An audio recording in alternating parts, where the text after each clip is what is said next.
How to choose which apps show in your card launcher on Samsung Galaxy S26 Ultra. So let's start the video. First of all, go to app library.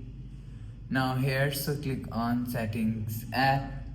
Now in setting, scroll down and you will see second option is connected devices. So click on connected devices.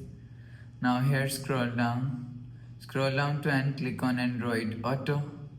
So after click on Android Auto, scroll down and you will see click on display session, customize launcher.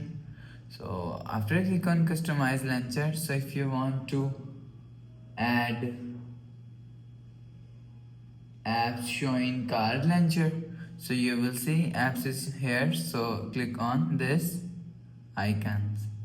So after click on this icon, you will see app is add to card launcher. So after the process, go back to home screen, refresh phone.